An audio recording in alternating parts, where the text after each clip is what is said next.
Welcome to stay with success. செம்மையாக ஒரு central government job ஒன்று வந்திருக்கு. ஸோ அதனுடைய நோட்டிஃபிகேஷன் நம்ம இன்றைக்கி பார்க்க போகிறோம். ஸ்டாஃப் செலெக்ஷன் கமிஷன்லேருந்து அந்த நோட்டிஃபிகேஷன் வந்திருக்கு. ஸோ எஸ்எஸ்சி நம்ம எல்லாருக்குமே தெரியும். அந்த எஸ்எஸ்சிலேருந்து வருஷம் நிறைய கவர்மெண்ட் எம்ப்ளாயிஸ் வந்து ரெக்ரூட் பண்ணுவாங்க. ஸோ அதுக்கான ஒரு ஆர்கனைசேஷன். அண்ட் அதில் காமனாக நடக்கும்போது ஒரு ஹியூஜ் நம்பர் ஆஃப் வேகன்சி இருக்கிற மாதிரி ஒரு ரெக்ரூட்மெண்ட் அடிக்கடி வரும். ஸோ அதில் இது one of such recruitment. So இதில் என்ன அப்படின்னா, வேரியஸ் டிபார்ட்மெண்ட்ஸில் இருக்கிற வேறு அரசு துறைகளுக்கு தேவையான கிளரிக்கல் ஜாப்ஸ் அது சம்மந்தமாக நிறைய வேகன்சிஸ் தேவைப்படும். ஸோ அதுக்கான நோட்டிஃபிகேஷன் தான் இப்போ வந்திருக்கு.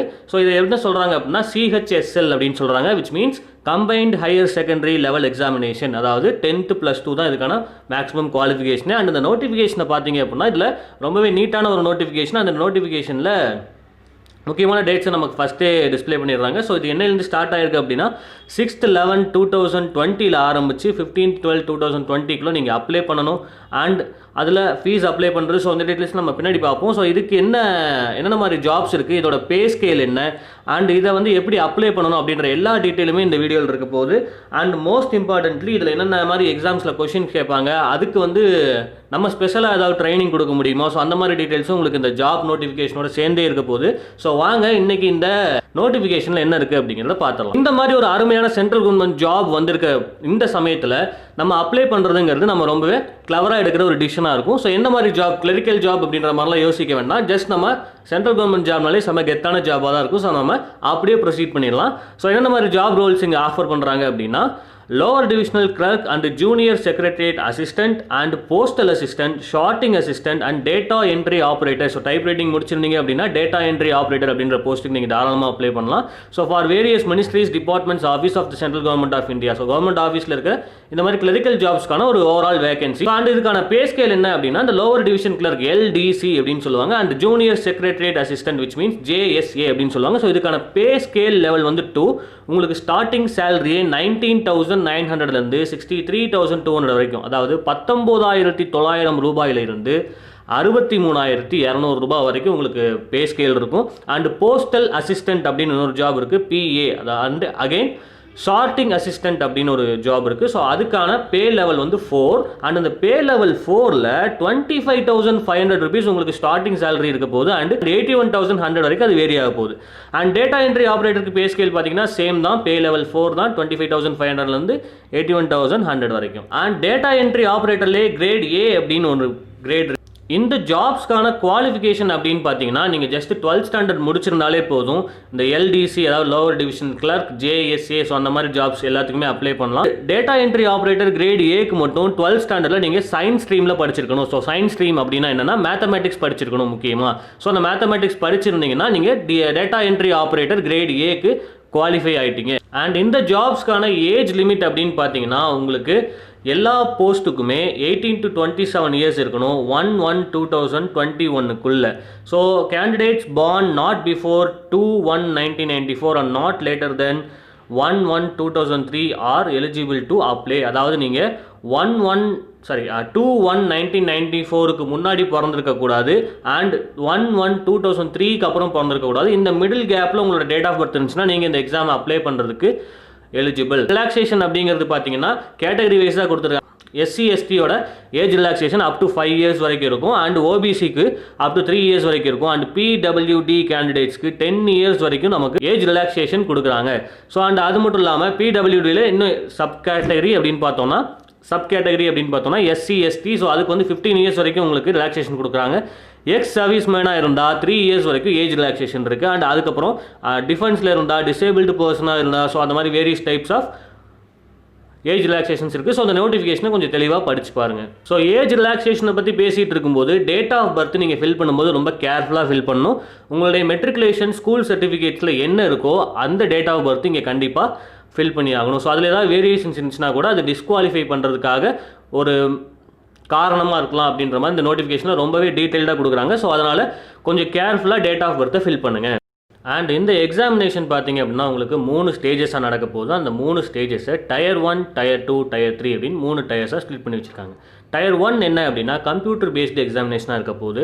அண்ட் டயர் 2 டிஸ்கிரிப்டிவ் டைப்பாக இருக்கும். அண்ட் டயர் 3 ஸ்கில் டெஸ்ட்டாக இருக்கும். ஸோ டயர் 1ல் கம்ப்யூட்டர் பேஸ்டு எக்ஸாமினேஷனில் உங்களுக்கான சிலபஸ் அதில் ரொம்ப டீட்டெயிலாக கொடுத்துருக்காங்க.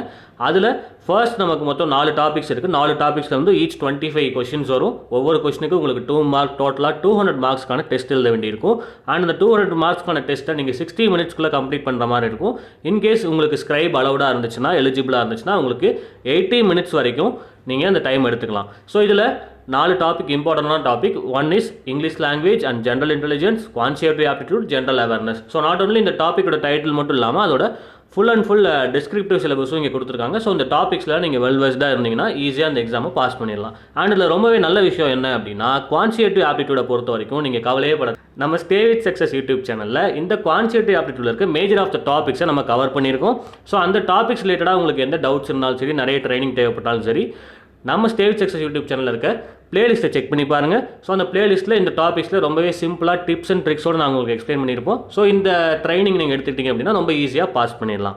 டயர் 2 அப்படின்னு பார்த்தீங்கன்னா உங்களுக்கு டெஸ்கிரிப்டிவ் பேப்பராக இருக்கும். அந்த டெஸ்கிரிப்டிவ் பேப்பரை நம்ம பென் அண்ட் பேப்பர் வச்சு எழுதுகிற மாதிரி இருக்கும். ஸோ யூஸ்வலாக நம்ம ஸ்கூல் அண்ட் காலேஜஸில் எக்ஸாம்ஸ் எழுதுகிற மாதிரி தான். அண்ட் இதோட டியூரேஷன் பார்த்தீங்கன்னா 1 ஹவராக இருக்கும். அண்ட் இந்த 1 ஹவர் டெஸ்ட்டை நீங்கள் 100 மார்க்ஸ், அண்ட் இந்த 1 ஹவரில் மேக்ஸிமம் 100 மார்க்ஸுக்கு நீங்கள் டெஸ்ட் எழுதணும். ஸோ இந்த டயர் 2ல் நீங்கள் குவாலிஃபை ஆகிறதுக்கு மினிமம் 33% மார்க்ஸ் எடுத்துருக்கணும்.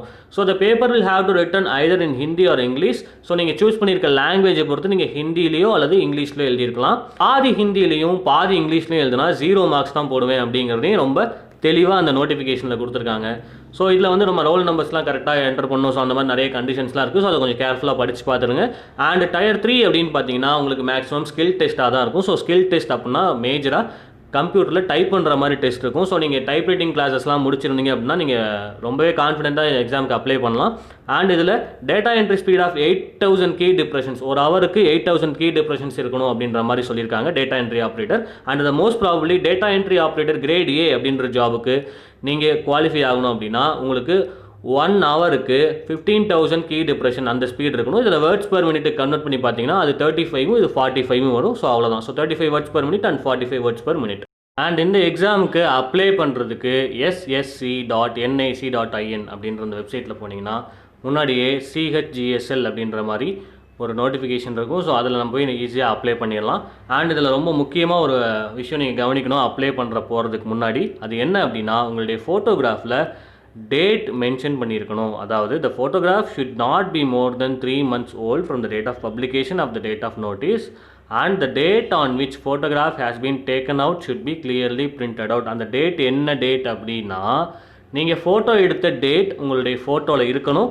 அப்படி இருக்கிற மாதிரி ஃபோட்டோஸாக நீங்கள் யூஸ் பண்ணி அப்லோட் பண்ணணும். இன்கேஸ் அதில் இல்லை அப்படின்னா உங்களுடைய அப்ளிகேஷனை ரிஜெக்ட் பண்ணிடுவாங்க அப்படின்ற மாதிரி சொல்லியிருக்காங்க. அண்ட் அந்த டேட்டும் 3 மாதத்துக்குள்ளே இருக்கணும். அதாவது நோட்டிஃபிகேஷன் வந்த டேட்லேருந்து 3 மாதத்துக்குள்ளே இருக்கணும். ஸோ அதுதான் ரீசன்ட் ஃபோட்டோகிராஃபாக அவங்க எடுத்துப்பாங்க. ஸோ இந்த பாயிண்ட்டை ரொம்ப கிளியராக நோட் பண்ணிங்க. உங்களுடைய ஃபோட்டோகிராஃபில் டேட்ஸ் இருக்கணும். அண்ட் அதுக்கப்புறம் இந்த வெப்சைட்டில் போய்ட்டு நீங்கள் எப்படி அப்ளை பண்ணணும் அப்படின்ற மாதிரி அவங்களே ஸ்க்ரீன்ஷாட்டில் நிறைய டைரக்ஷன்ஸ் கொடுத்துருக்காங்க. ஸோ இந்த எக்ஸாமினேஷனுக்கான ஃபீஸ் வந்து பார்த்தீங்கன்னா 100 ரூபா. அந்த 100 ரூபாயும் வந்து நீங்கள் விமன் கேண்டிடேட்ஸாக இருந்தீங்கன்னா உங்களுக்கு ஃபீஸ் பே பண்ண தேவையில்லை. அண்ட் நீங்கள் ஷெட்யூல்டு கேஸ்ட் எஸ்சி கேண்டிடேட்ஸாக இருந்தீங்கன்னா நீங்களும் ஃபீஸ் பே பண்ண தேவையில்லை. And PWD candidates and ESM கேண்டிடேட்ஸும் ஃபீஸ் பே பண்ண தேவையில்லை. So other categories BC, OBC, MBC அந்த மாதிரி இருக்கிற கேட்டகரிஸ் நீங்கள் தாராளமாக ஃபீஸ் பே பண்ணி தான் ஆகணும். ஸோ அந்த ஒரு விஷயம் மட்டும். அண்ட் இதில் நமக்கு வந்து இன்டர்நெட் பேங்கிங்கும் ப்ரொவைட் பண்ணுறாங்க. இன்டர்நெட் பேங்கிங் உங்களுக்கு ஒருவேளை இல்லை அப்படிங்கிற பட்சத்தில் நீங்கள் பேங்க்கில் SBI பேங்க் சலான் ஒன்று ஜென்ரேட் பண்ணி ஸோ அது மூலமாக நீங்கள் ஆஃப்லைனில் பேமெண்ட் பண்ணிடலாம். ஸோ இப்போ இதுக்கான லாஸ்ட் டேட்ஸ் அப்படிங்கிறலாம் என்ன அப்படிங்கிறத ஒரு கிளான்ஸ் பார்த்துடலாம். ஸோ இந்த ஃபீஸ் பேமெண்ட்டுக்கான லாஸ்ட் டேட் அப்படின்னு பார்த்தீங்கன்னா உங்களுக்கு 17/12/2020. அந்த அப்ளிகேஷனோட லாஸ்ட் டேட் 15/12/2020. டிசம்பர் 15 உங்களுக்கு அப்ளிகேஷனுக்கான லாஸ்ட் டேட். டிசம்பர் 17 நீங்கள் ஃபீஸ் பே பண்ணுறதுக்கான லாஸ்ட் டேட், ஆன்லைன் மூலமாக பண்ணுறது. அதுவே நீங்கள் சலான் மூலமாக பே பண்ணணும் அப்படின்னா உங்களுக்கு 19/12 டிசம்பர் 19 வரைக்கும் நீங்கள் சலானை ஜென்ரேட் பண்ணிக்க முடியும். ஜென்ரேட் பண்ண சலானை 21 டிசம்பருக்குள்ளே SBI பேங்க்ஸில் நீங்கள் பேமெண்ட் பண்ணியிருக்கணும். ஸோ அவ்வளோதான் இதுக்கான last date. So I hope இது உங்களுக்கு புரிஞ்சிருக்கும்னு நினைக்கிறேன். ஸோ இன்கேஸ் உங்களுக்கு ஏதாவது டவுட்ஸ் இருந்துச்சு அப்படின்னா அந்த வீடியோ மறுபடியும் திரும்ப பாருங்கள். அண்ட் ரொம்ப கேர்ஃபுல்லாக அப்ளை பண்ணுங்கள். அண்ட் இதை எப்படி அப்ளை பண்ணணும் அப்படின்ற மாதிரி உங்களுக்கு வீடியோ தேவைன்னு நினச்சிங்கன்னா மறக்காமல் கமெண்ட்டில் சொல்லுங்கள். ஸோ அது சம்மந்தமாக ஒரு வீடியோ போடுறதுக்கு நாங்கள் ட்ரை பண்ணுறோம். ரொம்பவே சூப்பராக ஒரு சென்ட்ரல் கவர்மெண்ட் வேலை உங்களுக்கு கிடைக்கிறதுக்கு ஸ்டே வித் சக்ஸஸ் மூலமாக வாழ்த்துக்களை தெரிவிச்சுக்கிட்டு அடுத்து ஒரு நல்ல ஒரு ஜாப் நோட்டிஃபிகேஷனை நான் உங்களை வந்து மீட் பண்ணுறேன். ஸோ அது வரைக்கும் லெட்ஸ் ஸ்டே வித் சக்ஸஸ்.